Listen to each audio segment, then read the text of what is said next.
Terima kasih Pak Wedi, yang dalam bulan ini sudah beberapa kali kita ketemu ya.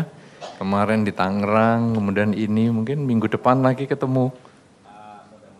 Ya, mungkin. Ya, saudara-saudara para suhu yang saya muliakan, kemudian saudara-saudara semua yang hadir dari berbagai kota, bahkan tadi memang dari Sydney ada, ya. Baru dari bandara, beliau tadi langsung ke sini. Cuman karena tempat tidak ada ya akhirnya beliau mungkin duduk di lantai di bawah. Oh, ada di belakang ya? Oh ya. Oh ya baguslah masih. Oke, tepuk tangan buat kebersamaan kita hari ini.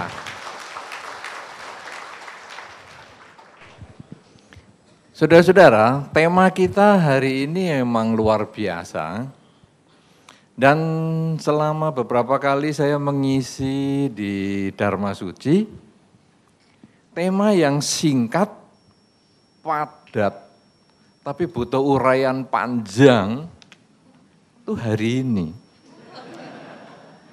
Kemuliaan dan kesungguhan. Saya katakan kenapa panjang, singkat tapi panjang dijelaskan. Karena kata kemuliaan. Kemuliaan sendiri ini luas sekali. Kesungguhan luas sekali. Sudah dua-duanya luas digandeng. Kemuliaan dan kesungguhan. Sehingga waktu saya mendapatkan tema ini, saya lalu mikir apa ya yang mau dijelaskan kalau sedemikian banyak ini. Kemudian kalau tadi dikatakan oleh saudara Wedi dalam ceritanya adalah tentang perilaku. Kemuliaan adalah perilaku. Saya setuju sekali karena memang kadang-kadang di dalam masyarakat kemuliaan itu sering dinilai dari apa yang kita miliki. Terutama yang tampil di luar. Kalau kita menggunakan logam mulia, artinya apa itu? Menggunakan logam mulia.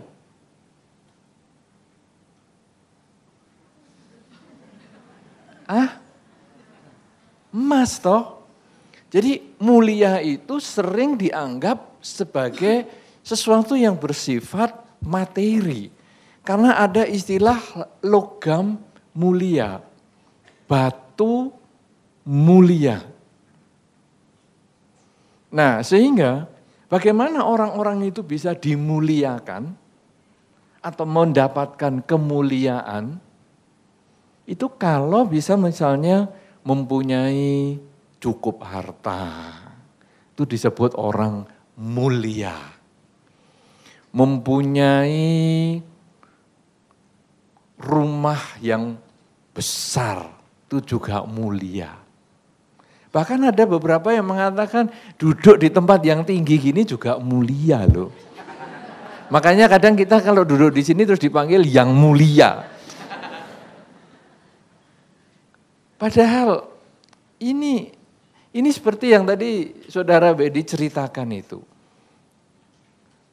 Bukan yang sesungguhnya. Karena kalau mulia itu hanya karena materi, mulia itu hanya karena tempat duduk yang lebih tinggi daripada Anda, mulia karena rambut lebih pendek daripada Anda, mulia karena baju yang tidak pernah ganti dibandingkan Anda, maka itu kemuliaan semu.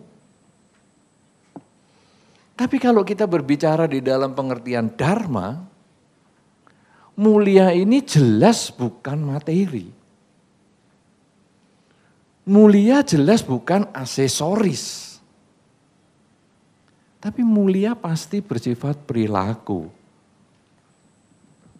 Nah, kalau tadi saudara Bedi mengatakan gampang sih dengar ceritanya, tapi apa mudah dijalankan?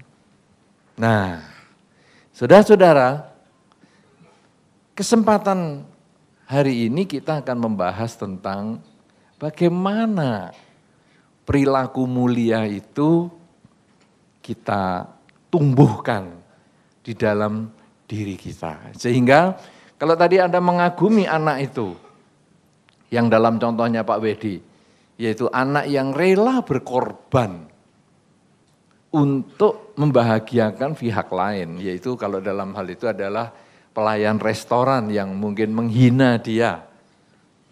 Nah, anak ini rela berkorban. Ini adalah kualitas kemuliaan yang dia miliki. Apa sekarang, kualitas-kualitas kemuliaan apa sekarang yang kita bisa kembangkan sebagai umat Buddha, sehingga kita jalani Dharma sekaligus memuliakan kehidupan kita sebagai umat Buddha, sekaligus juga bisa mewujudkan kata yang kedua yaitu kesungguhan. Selain kemuliaan adalah kesungguhan. Sungguh-sungguh berarti dilakukan dengan tulus, dengan serius, dan berlaku untuk waktu yang panjang.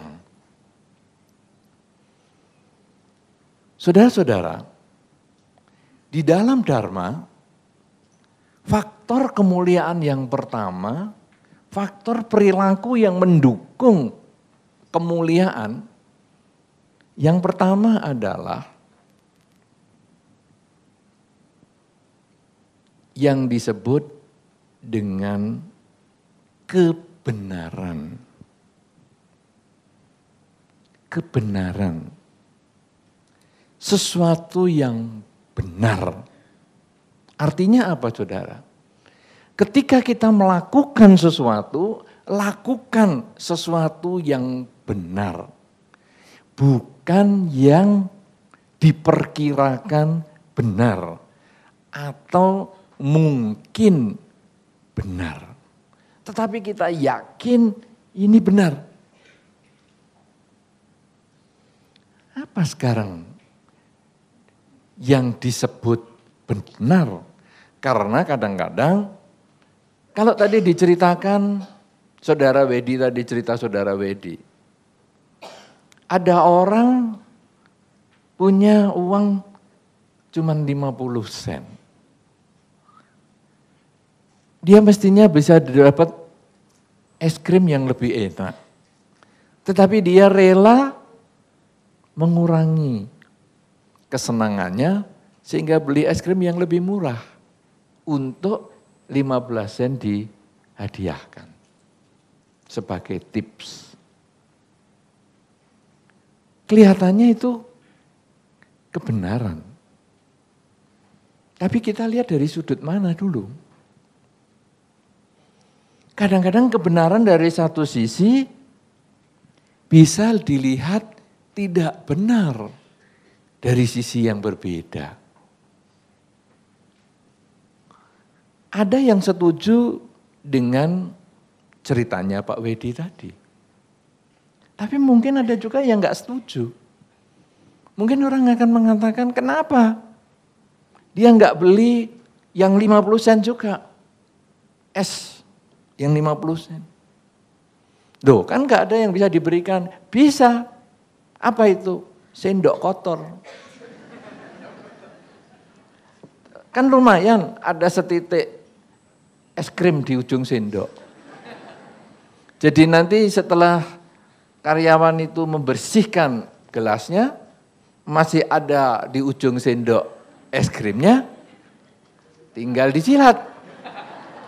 Selesai. Kan boleh juga. Mungkin ada yang berpikir begitu. Atau mungkin ada yang berpikir lain. Kenapa enggak beli es krim yang lebih murah lagi? Sehingga bisa memberikan yang lebih banyak lagi. Demikian terus perbedaan pendapat sehingga orang kadang bingung. Ini benar atau enggak benar yang saya lakukan ini? Saudara-saudara, tadi Anda untuk bisa hadir duduk di ruangan lantai 3. Ini membutuhkan perjuangan yang cukup luar biasa. Tadi panitia menyampaikan ada loh yang datang dari jam 2. Waktu saya mendengar kata-kata itu saya pikir, apa ini termasuk yang merangkai bunga ikebana ya? Karena yang ikebana juga mengatakan, kita sampai bermalam nih Bante. Bermalam. Merangkai bunga itu sampai bermalam loh saudara. Sulitnya itu luar biasa. Nah jadi mungkin yang datang jam 2 itu mungkin ikut merangkai bunga atau ikut bersih-bersih. Nanti mungkin Suhu bisa mencatat itu. Siapa yang ikut bantu-bantu bersih-bersih di sini. Karena yang datang jam 2 itu mungkin dia ikut bantu. Nah, saudara-saudara, itu mungkin orang akan mengatakan, ngapain datang jam 2? Ada yang setuju, wah bagus datang jam 2, kalau bisa lebih awal lagi. Kalau perlu pinjam kunci wihara sama Suhu, biar malam-malam bisa buka pintu sendiri. Itu yang bagus. Tapi ada yang mengatakan, ngapain? Lebih baik kamu sembunyiin kursi 1. Jadi nanti datang walaupun tepat waktu, kamu masih bawa kursi sendiri, tempel gampang. Sangat mudah. Sehingga kita lalu bingung, benar nggak ini, benar nggak? Saudara-saudara, di dalam Dharma, hal yang benar itu tentu mendukung beberapa hal. Beberapa hal yang kalau dilakukan harus bersamaan dukungan itu. Tidak boleh milih. Jadi persyaratannya itu lengkap. Semua itu baru disebut benar. Yang pertama saudara, disebut benar kalau waktu kita melakukan, kita happy. Jadi kita waktu menjalankan itu senang melakukan itu. Misalnya anak itu tadi, saya senang dapat es yang 35, saya bisa kasih orang 15. Saya senang, itu bagi dia sudah oke. Kalau saya beli es yang 15, saya kasihkan yang 35, saya stres. Nggak mau saya. Ini bukan perbuatan benar ini berarti. Kenapa? Karena yang buat stres. Untuk dirinya sendiri. Jadi waktu dilakukan harus menimbulkan kebahagiaan. Saya yakin Anda yang nunggu sampai dari jam 2 tadi, senang. Karena kesempatan bisa diskusi sama Suhu, kesempatan milih kursi lebih banyak. Ya, dipilih duduk di mana, dicoba di sana, oh kurang tepat. Coba sini. Dia senang. Jangan orang mengatakan ngapain kamu jam 2. Enggak, dia senang. Kemudian tadi ibu-ibu yang ikebana tadi juga begitu. Wah kita sampai bermalam. Merangkai bunga 5 jam. Wah. Beliau senang. Bante mau? Wah enggak saya. Terima kasih saya. Aduh, suruh 5 jam landengi bunga, aduh, berat. Tapi ibu itu senang. Nah, ini kenapa? Karena ini perbuatan benar. Dia senang, suka. Tapi itu baru satu unsur. Saya katakan tadi, syarat-syarat itu komplit, harus semua. Baru disebut benar. Kalau yang pertama itu saya, si pelaku itu senang. Yang kedua, objek tindakan, jadi tindakan itu kepada siapa dilakukan, itu juga senang. Misalnya anak itu tadi, memberi 35 sen untuk beli es, 15 sennya untuk dikasihkan. Wah, karyawan yang menerima itu senang. Ini perbuatan benar. Kenapa? Anak itu happy, si penerima happy juga. Itu disebut benar. Tapi kalau dibalik, anak itu beli yang 15 sen, dikasihkan ke 35, wah yang terima pasti lebih seneng. Tapi anak ini sebetulnya agak stres. Kamu menghina saya ya tadi. Tapi ya enggak apa-apa dah, saya ikhlasin dah 35. Lain kali saya kesini lagi enggak mau lagi lah. Enggak mau ngasih kamu dah. Ada ganjelan. Kalau sudah syarat yang pertama tadi sudah enggak nyaman, walaupun orangnya yang menerima kebaikan itu happy, bukan sesuatu yang benar. Dua-dua pihak harus merasa bahagia. Nah, yang ketiga saudara, syaratnya bukan cuma 2. Yang ketiga, dukungan kebanyakan orang itu setuju dengan perilaku tersebut. Jadi lingkungan mendukung perilaku tersebut. Kalau tadi misalnya saudara Bedi memberikan kuis, siapa di antara Anda yang setuju tindakan anak itu? Beli 35, dikasih tipsnya 15. Mungkin di antara Anda banyak yang setuju. Maka itu menjadi tindakan benar. Tapi kalau banyak di antara Anda yang tidak setuju, berarti bukan tindakan benar. Jadi tindakan benar itu juga harus didukung oleh lingkungan. Diri sendiri si pelaku bahagia, orang yang mendapat perlakuan itu bahagia, dukungan lingkungan bahagia, dan yang keempat adalah di dalam dharma, perbuatan itu disarankan. Jadi perbuatan itu disarankan di dalam dharma, dianjurkan di dalam dharma. 4 persyaratan ini harus semuanya terpenuhi, baru disebut perbuatan itu benar. Tapi kalau salah satu saja tidak terpenuhi, maka perbuatan yang dilakukan bukanlah perbuatan benar. Kalau di dalam dharma, contoh anak yang memberikan tips itu tadi adalah anak yang bisa berbagi secara bijaksana. Kalau dibalik, dia beli yang 15 sen, didanakan 35, mungkin disebut anak yang kurang bijaksana, yang tidak didorong, yang tidak disarankan di dalam dharma.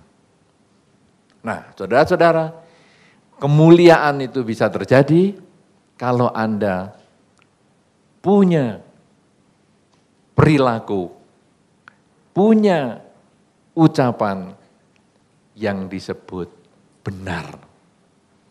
Benar menurut Anda membuat bahagia, omongan Anda itu Anda juga senang ngomong begitu, yang mendengar omongan juga senang, lingkungan juga happy mendengar omongan Anda, dan omongan Anda itu juga didukung oleh dharma untuk dikatakan demikian, maka itu disebut benar.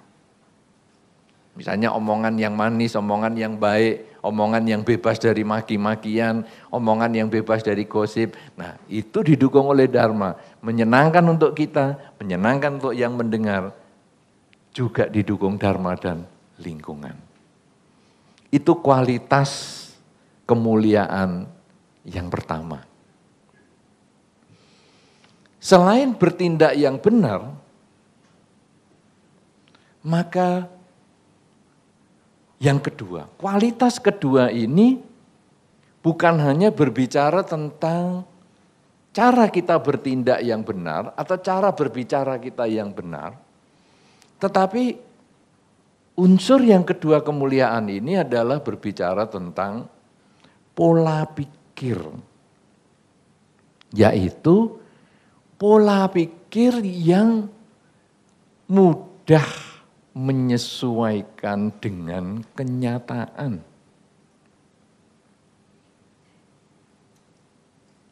Saudara-saudara, contoh anak yang beli es krim. Ini enaknya kalau saudara Wedi jadi moderator itu sudah ada satu cerita bisa saya bahas untuk 5 jam ke depan. Jadi saya nggak perlu cari contoh macam-macam lagi. Saudara-saudara, contoh misalnya tadi anak yang beli es krim 35 sen, kasih 15 sen. Ini artinya apa saudara? Dia pertama bertanya, harga es krim berapa? Oh, 50 sen. Oh, kalau yang lebih murah ada enggak? Ada, 35. Oke, saya ambil yang 35. Ada penyesuaian pola pikir. Jadi kalau unsur yang pertama tadi kita berbicara tentang benar. Tindakan dia benar, yaitu saya mau berdana, saya mau berbuat baik. Tapi yang kedua, unsur kemuliaan yang kedua adalah pola pikir bisa menyesuaikan diri. Dia tidak ngotot. Dia akan mengatakan, aku beli yang 65 saja. Loh kenapa? Aku kemarin kan sudah ngasih kamu 15 sen. Aku titip sebetulnya. Kan aku cuma tinggal di meja toh, 15 sen kamu yang ngambil. Kan aku nggak nyuruh kamu ngambil, aku titip. Nah jadi sekarang aku mau beli es yang 65. Bukan, tapi dia menyesuaikan pola pikir. Duitku 50, aku mau berdana, oke aku cari yang lebih murah. Saudara-saudara, penyesuaian pola pikir ini adalah salah satu tanda kemuliaan seseorang. Orang yang mulia, semakin mulia dia, semakin mudah dia menyesuaikan dengan kondisi yang sedang dihadapi. Kalau di dalam Dharma, konsep penyesuaian ini adalah seperti air. Makanya kalau Anda melihat di altar Sang Buddha, selalu ada air. Air sebagai lambang. Selain lambang kehidupan, sebetulnya air adalah lambang penyesuaian pola pikir. Air diletakkan dalam gelas, bentuknya gelas. Air diletakkan di botol, bentuknya menjadi botol. Air diletakkan di mangkok, bentuknya menjadi mangkok. Air selalu berubah bentuknya, sesuai dengan tempat. Tetapi karakter, watak air tidak berubah. Anda misalnya membuat teh manis dalam gelas atau kopi, kadang kopi di gelas, panas kopinya. Mau diminum, nggak tahan. Lalu kopinya dituang di piring kecil, ya betul loh kalau minum kopi gitu loh. Nah, dituang di piring kecil. Berarti kopi yang bentuknya gelas tadi berubah bentuknya menjadi piring kecil. Kemudian disedot dari pinggir, jangan dari tengah. Kurang bagus kalau dari tengah. Jadi dari pinggir. Rasanya tetap kopi. Manisnya sama, pahitnya sama. Bentuk berubah, tetapi hakikat tidak berubah. Orang-orang yang mampu menyesuaikan pola pikir, orang yang bisa menyederhanakan pola pikir sehingga sesuai dengan kenyataan yang dia hadapi, maka dia tidak gampang stres. Dia menjadi manusia yang berkualitas. Karena dia berubah pola pikirnya tapi hakikatnya sama. Saudara-saudara, Anda yang datang jam 2,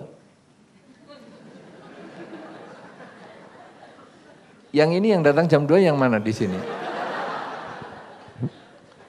Oh ternyata kursi bawa sendiri semua. Nggak ada yang nunjuk jari kok di sini. Berarti dari gosip nih. Yang saya dengar di luar tadi mereka siap-siap ke sini jam 2 itu.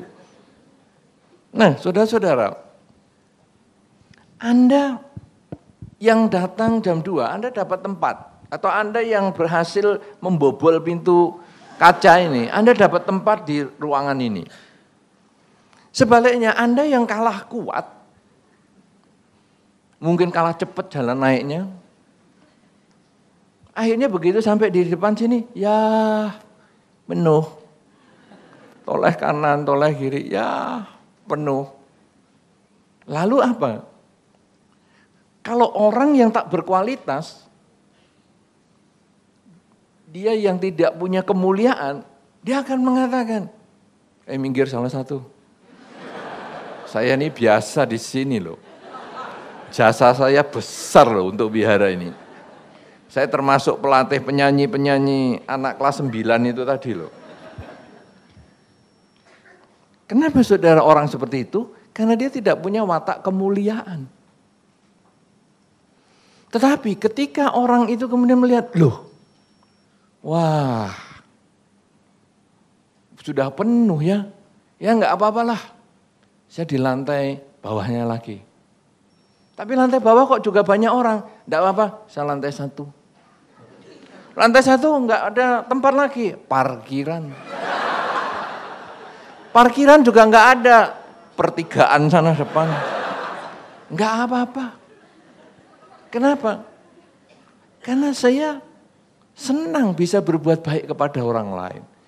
Kalau orang lain bisa duduk dengan baik dan bisa mendengarkan dharma, setelah saya berkorban tempat duduk saya, kenapa saya tidak lakukan? Ini adalah perubahan pola pikir. Sangat luar biasa, Anda tentu mendengar Anathapindika. Pernah dengar itu? Nama itu selain hari ini saya sebutkan ya. Jangan, oh iya pernah, Bante barusan ngomong. Anathapindika. Anathapindika adalah seorang donatur yang besar sekali, yang sangat kaya raya. Yang diceritakan di dalam Dharma itu beliau berdana wihara kepada Sang Buddha dengan mengatur koin emas. Seberapa besar koin emas ini bisa menutup tanah, segitulah tanah itu akan didanakan untuk Sang Buddha. Kenapa? Karena tanah itu sebetulnya tidak dijual, ya, itu milik Pangeran Jeta. Tapi Sang Buddha senang dengan tanah itu, maka Anathapindika kemudian mendekati Pangeran Jeta dan, saya belilah tanahmu. Tanah saya mahal sekali. Mahal bagaimana? Kamu bawa aja duitmu ke sini semua. Kamu gelar duitnya. Duit dulu kan koin-koin gitu. Kamu gelar. Nanti berapa banyak koinmu itu? Kamu boleh kasih itu untuk Sang Buddha. Saudara boleh bayangkan. Harga tanah di daerah ini tadi saya lihat di depan sana. Per meter 25 juta. Ya, betul ya? 25 juta itu. Ada apa-apanya. 19,5 sama 25 itu tadi di sana. Baca toh Anda? Baca toh? Baca. Saya kan juga baca. Sekarang ada satu koin emas. Koin emas diletakkan 1 meter persegi. Berapa besar kok? Berapa banyak koin? Kalau sekarang satu koin itu katakanlah diameternya 5 cm. Ayo matematika.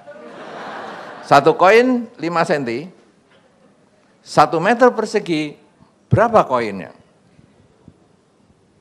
Yang bisa jawab dapat 15 sen tadi ya. Ya. 20 kali 20 toh 400. Kalau satu koin itu 3 gram emas. Satu gram emas berapa? 500.000. Karena saya nggak jualan.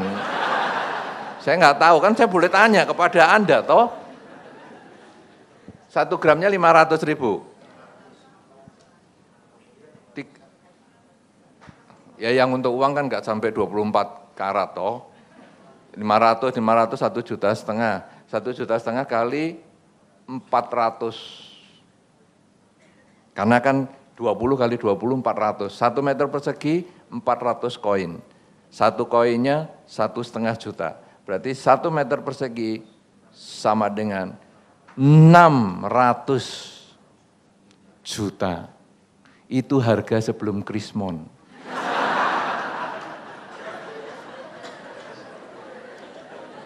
Minggu depan naik.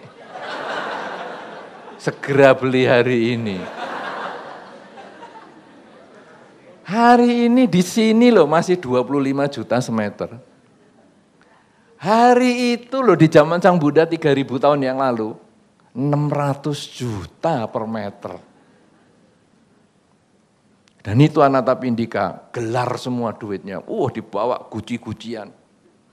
Sampai dapat tanah berhektar-hektar.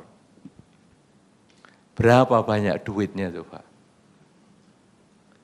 Hektaran. Anda yang pernah pergi ke tempat Pangeran Jeta, ya, Jetawana itu, Anda baru tahu luasnya itu seberapa, berhektar-hektar, berapa triliun itu, hari itu, hari ini, tidak terbeli. Siapa yang sudah pernah ke Jetawana? Sudah? Nah, Anda sudah? 1 orang saja? Sudah 2 orang? 3 orang? Anda merasa luas enggak Jetawana? Luas toh? Dan Anda kalau tahu cara memberikannya dengan seperti itu, ngeri enggak coba? Saudara-saudara, tetapi Anathapindika itu, kalau ketemu Sang Buddha, dia duduknya di belakang. Aneh toh? Yang ngasih triliunan ini duduk di belakang. Sehingga satu ketika Anathapindika ini pernah ditanya oleh beberapa orang, kenapa kamu duduk di belakang? Kamu kok nggak mau duduk di samping Sang Buddha? Anathapindika menjawab, saya berdana itu bukan untuk supaya duduk lebih dekat dengan Sang Buddha. Saya berbuat baik, bukan untuk mendapatkan hasil yang lebih. Ini luar biasa sekali saudara, ini pola pikir. Pola pikir manusia mulia. Karena dia tidak sok-sokan, aku sudah begini, aku sudah begitu. Tidak, ya biar aja. Aku yang sudah berbuat baik ya, itu urusanku, karmaku sendiri. Tetapi aku mau memberikan orang lain kesempatan bertanya kepada Sang Buddha. Aku mau memberikan kesempatan orang berdekatan dengan Sang Buddha. Itu adalah karma baikku yang lain. Saudara-saudara para umat bahagia semuanya, kalau Anda termasuk salah satu donatur di wihara ini, kemudian satu ketika Anda menyapa Suhu dan Suhu menjawab, siapa kamu ya? Kok saya nggak kenal ya? Kira-kira apa jawaban Anda ya? Suhu lupa ya, yang ngasih tiang itu saya loh Suhu. Cuma nggak ada namanya aja, itu mestinya saya itu Suhu. Dulu ini saya ini Suhu, ini nih. Bisa loh kejadian itu. Makanya kita wihara, kalau Anda pergi ke Balirejo, Anda tidak pernah ketemu nama orang di semua perabotan wihara. Karena saya ini orang yang pelupa. Lah kalau pelupa kan bagus toh, tiang ditulisi nama, tiangnya Wedi misalnya, pintunya Wedi misalnya. Ya, kalau saya masih ingat, saya kan, oh ya itu Wedi kamu yang nyumbang pintu dulu ya. Oh kamu yang ngasih tiang ya. Itu kalau saya pasti ingat. Tapi kan umur makin bertambah. Daya ingat makin menurun. Sehingga satu ketika saya ketemu Wedi, siapa kamu? Siapa? Loh saya yang ngasih tiang Bante. Siapa ngasih tiang? Oh kamu aja. Kamu aja ngasih tiang apanya. Loh saya juga namanya yang ada di pintu. Ah siapa? Kamu bisa masang sendiri gituan. Boh kalau marah, pintunya langsung diambil bawa pulang. Tiangnya bawa pulang. Ini sudah pernah kejadian soalnya di beberapa wihara ada yang sampai seperti itu. Pintu bisa dibawa pulang sampai wihara masuk angin yang kebaktian. Lah pintunya hilang. Dia tidak bisa dikenakan pasal pencurian karena ada namanya. Saya tidak bayangkan orang yang berdana patung Buddha dan Buddhanya dikasih nama dia. Saya hanya tahu ada beberapa Buddha itu ada Buddha Gotama, Buddha Kasapa. Lah ini kok ada Buddha pakai nama Buddha Wedi.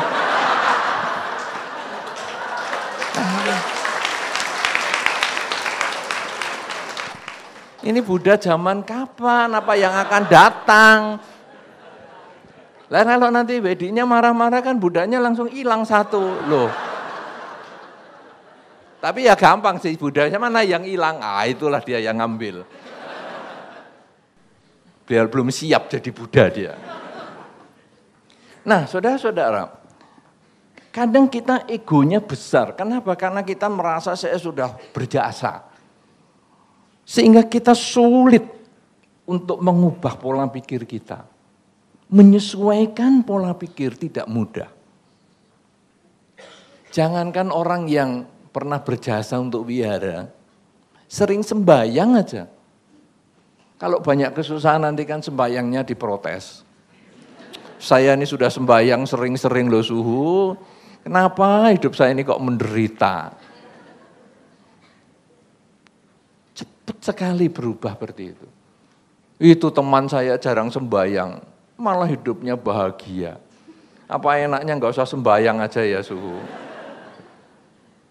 Sulit sekali kita itu menyesuaikan diri. Kita merasa kebaikan kita sudah cukup. Sehingga kita menuntut sesuatu sesuai dengan keinginan kita.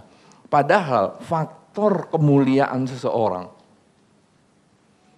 dilihat dari kemampuan dia menyesuaikan pikiran. Sama dengan Anathapindika. Enggak apa-apa, saya duduk belakang suka enggak ngapa-ngapa. Karena biar yang lain punya kesempatan di depan. Itu Anathapindika. Punya kesempatan pola pikir yang berubah.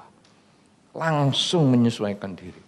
Anda yang mungkin tadi enggak dapat tempat di sini. Kemudian Anda juga bisa duduk di tempat yang di lantai yang lain. Sehingga Anda bisa melihat, oh bisa menerima kenyataan. Walaupun aku donatur, aku tetap duduk di lantai yang lebih bawah. Enggak apa-apa. Kasih kesempatan yang lain untuk di depan.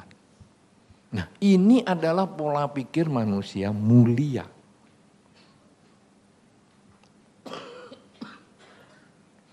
Saudara-saudara, kalau sekarang yang pertama tadi adalah tentang bagaimana seseorang itu melakukan kebenaran. Syarat-syarat kebenarannya apa? Yang kedua adalah tentang bagaimana kita menyesuaikan pola pikir kita dengan kenyataan. Yang ketiga saudara, kualitas manusia mulia itu dilihat, ditentukan dari kesabarannya. Kesabaran. Ini berhubungan dengan pola yang kedua, kemuliaan yang kedua. Orang yang tadi merasa egonya kuat, mau lebih diperhatikan, pasti dia tidak sabar. Tetapi ketika orang itu mau menyesuaikan pola pikir, maka yang muncul adalah kesabaran. Tidak apa-apalah, Aku di lantai 2 juga nggak ngapa-ngapa, itu kesabaran. Nggak apa-apalah, suhu lupa sama saya ya nggak apa-apalah, tiangnya nggak saya ambil lah, nggak apa-apa. Itu kesabaran. Karena dia tidak perlu langsung mengeluarkan egonya, aku ini loh, yang paling pernah berjasa, yang apa-apa. Tidak. Ya sudah, tidak dikenal ya nggak ngapa-ngapa. Saudara-saudara, kesabaran ini memang kalau saudara Wedi sampaikan tadi, gampang diomong, susah dijalani. Kalau kita mau jalani kesabaran, kita sebetulnya lalu melihat sisi yang lain. Orang tidak sabar itu ngapain loh? Apa yang dilakukan oleh orang yang tidak sabar? Apa yang dilakukan orang yang tidak sabar? Marah. Nah, sekarang kita menganalisa supaya sabar itu dari kemarahan. Saudara-saudara, seseorang misalnya saja, ada orang masuk ke ruangan ini, terlambat, teriak-teriak. Sudah datangnya terlambat, teriak-teriak.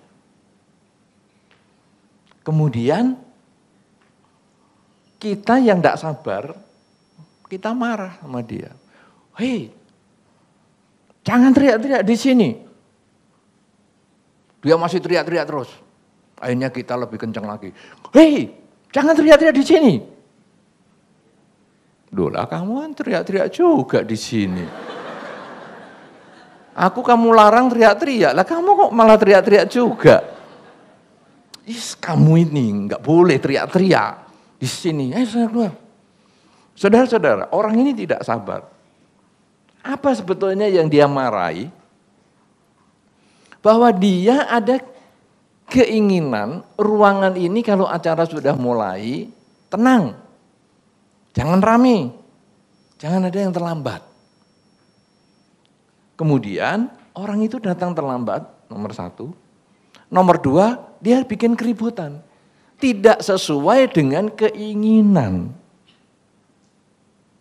Padahal prinsip manusia mulia yang kedua tadi selain benar adalah dia mudah menyesuaikan pikiran. Nah, dia tidak bisa menyesuaikan pikiran. Kamu datangnya terlambat, rame lagi. Kita tidak tanya kenapa kamu terlambat atau apa, tidak tanya.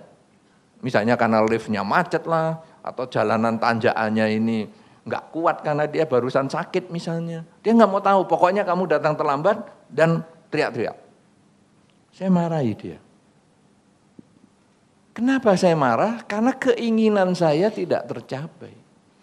Keinginan saya kepada dia tidak tercapai, yang saya marahi dia. Padahal sebetulnya yang membuat saya marah kan keinginan saya sendiri. Bisa memahami ini? Ya, jadi saya marah sama orang yang datang terlambat dan teriak-teriak karena saya punya keinginan tempat ini tenang dan jangan ada yang terlambat. Tetapi kenyataan dia terlambat. Jadi keinginan saya tidak tercapai, maka saya marahnya sama dia. Aneh enggak saudara? Yang punya keinginan kita, yang dimarahi orang lain. Aneh enggak? Aneh kan? Tapi ini kenyataan. Anda coba sekarang, kalau Anda marah, apapun Anda penyebabnya marah, Anda pasti pernah marah, toh? Pernah marah enggak? Sekarang Anda baru marah enggak sama saya? Marah enggak sama saya? Jangan marah-marah ya. Saya enggak salah apa-apa. Itu kalau Anda sampai marah sama saya, itu salah pikiran Anda sendiri. Saudara, sekarang Anda marah dengan siapapun juga. Ingat baik-baik. Sebetulnya yang penyebab Anda marah adalah keinginan Anda sendiri. Coba renungkan, benar enggak itu? Wah, anak saya nakal, Bante. Saya marahi, masa anak nakal enggak boleh dimarahi? Loh, anak nakal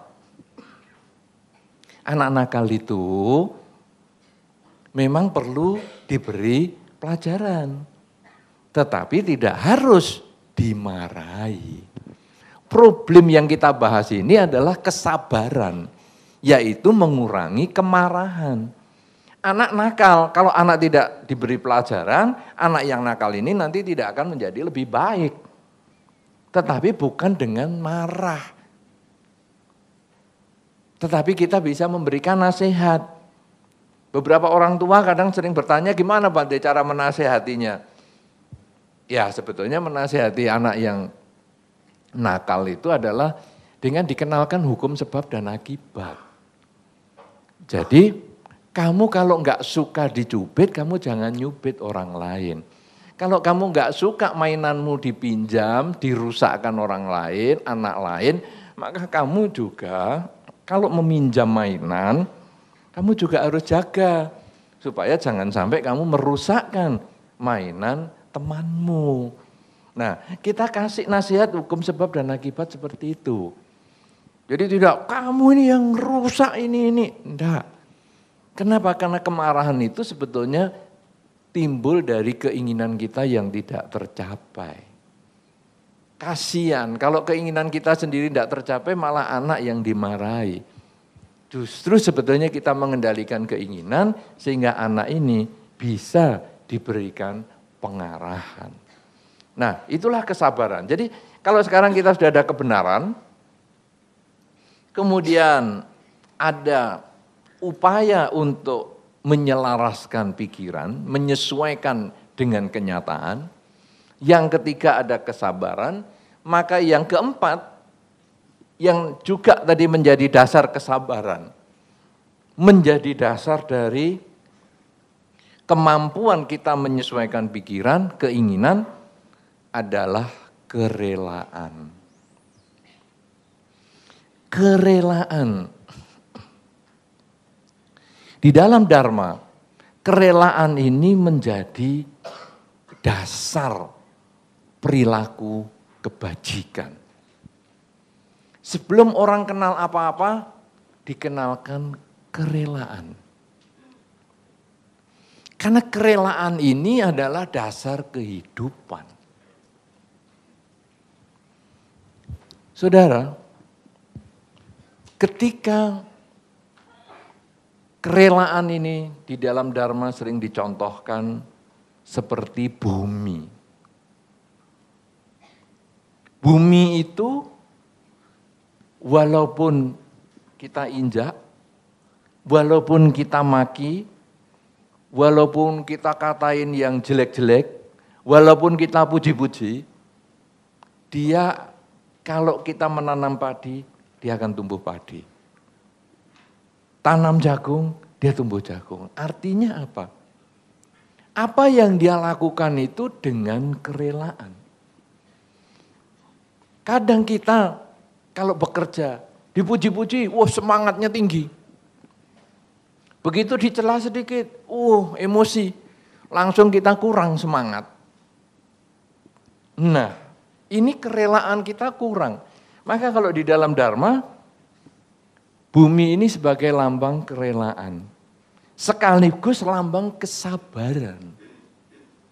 Bahwa kalau sekarang ditanam padi, dia tumbuhnya padi. Walaupun dimaki tumbuhnya padi.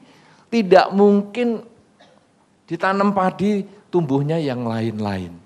Apakah rambutan, kedondong, pokoknya aku nggak suka kamu nanam aku padi sambil maki-maki. Ya oke, aku tanam padi bisa tumbuh mangga dan lain-lain. Enggak. Kamu mau maki, kamu mau apa? Aku tetap tanam padi, tumbuhnya padi. Bumi di dalam Dharma adalah sebagai lambang kerelaan. Saudara-saudara di dalam kehidupan sebagai umat Buddha, Anda selalu dilatih kerelaan. Dalam setiap kebaktian, kadang-kadang dikasih kotak dana. Keliling kotak dananya sambil nyanyi. Marilah kita berdana itu. Ya, nyanyi sambil keliling. Kemudian Anda rela.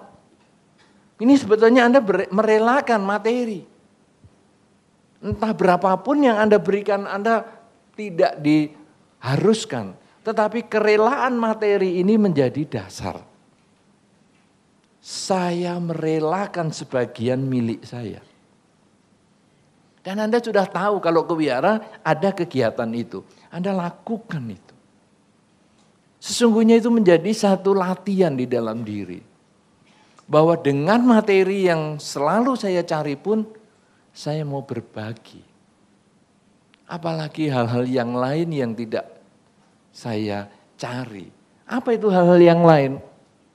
Perhatian, waktu, kasih sayang. Berdana perhatian ketika ada orang menyampaikan kesulitan kepada Anda, kemudian Anda mau mendengar, itu juga bagian dari kerelaan.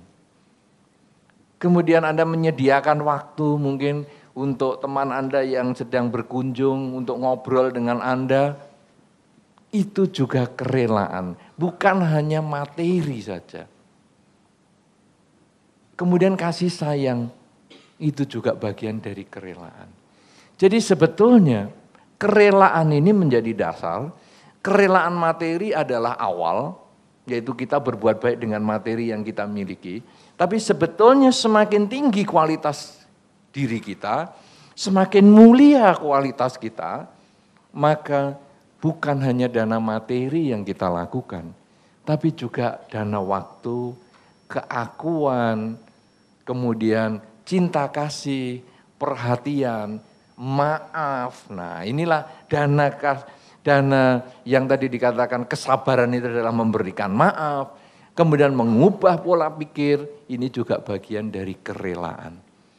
Kalau sudah demikian saudara-saudara, maka 4 syarat manusia yang mulia, ini sebaiknya kita lakukan setiap waktu, kita latih setiap waktu di sepanjang hidup kita. Karena dengan kita memiliki kebenaran, perilaku yang selalu benar, ucapan yang diarahkan untuk hal yang benar, dengan syarat-syaratnya diri sendiri senang, orang lain juga senang. Sebagian besar orang yang mendapatkan perlakuan kita juga senang. Kemudian didorong oleh ajaran Dharma. Kemudian kita juga bisa menyesuaikan pola pikir kita dengan menerima kenyataan sebagaimana adanya, bisa bersabar karena menyadari bahwa kemarahan itu sesungguhnya adalah ketidaksukaan keinginan kita yang tidak tercapai, tapi dilampiaskan kepada orang lain. Dan akhirnya yang keempat, dasar dari semua perilaku itu adalah kerelaan. Kerelaan materi menjadi awal, dan kerelaan yang bukan materi, perhatian, keakuan dan sebagainya menjadi tingkat lanjut dari kerelaan yang sudah kita latih. Kalau 4 hal faktor kemuliaan ini kita bisa kembangkan, mulai sekarang sampai selama-lamanya, maka jadilah yang disebut kesungguhan. Sungguh-sungguh artinya kita jalankan ini terus-menerus, mulai sekarang sampai selama-lamanya, sehingga kita menjadi orang yang punya faktor kemuliaan dan kesungguhan, sebagaimana tema yang akan kita diskusikan pada kesempatan saat ini. Semoga betul-betul bisa menjadi inspirasi untuk Anda, bisa Anda jalankan di dalam kehidupan Anda sehari-hari, sehingga Anda mencapai kebahagiaan di dalam kehidupan ini maupun kehidupan-kehidupan yang selanjutnya. Semoga Anda berbahagia, semoga semua makhluk berbahagia. Terima kasih.